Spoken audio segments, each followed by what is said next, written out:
Did you know that sometimes having fewer rules and regulations can actually help businesses grow much faster and become more successful? It might sound surprising, but when companies aren't bogged down by endless paperwork and complicated requirements, they can focus more on what really matters, serving customers and innovating. But is deregulation always a good thing? Or can it sometimes cause more problems than it solves? Let's take a closer look.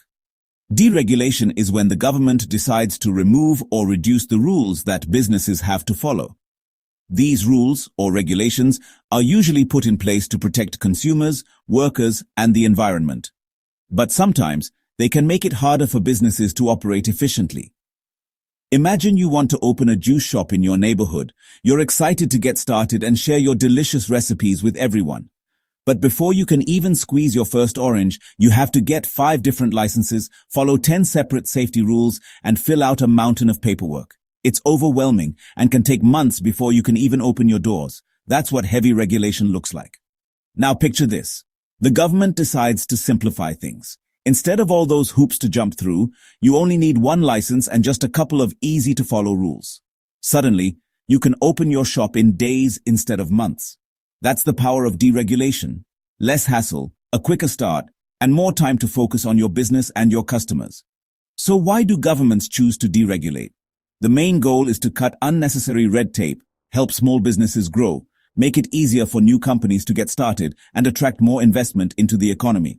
When businesses can launch and expand more easily, it can lead to more jobs and innovation. It sounds like a win-win, right?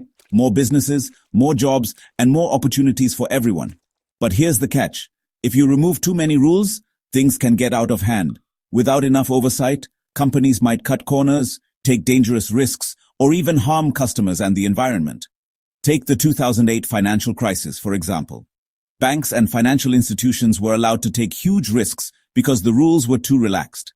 When things went wrong, it led to a global economic meltdown that affected millions of people. Or think about food safety. If there are no inspections or safety checks, you could end up with spoiled or unsafe food in the market, putting people's health at risk. In simple terms, deregulation means cutting back on rules to help businesses run faster and more efficiently. It can spark growth and innovation when done right. But if you go too far and remove too many protections, it can create serious risks for everyone involved, businesses, workers, and customers alike. That's why finding the right balance is so important. The best approach is to keep enough rules to protect people and the environment while still making it easy for businesses to grow and succeed. For more simple and clear economic breakdowns, don't forget to subscribe and stay tuned to the fellow investors.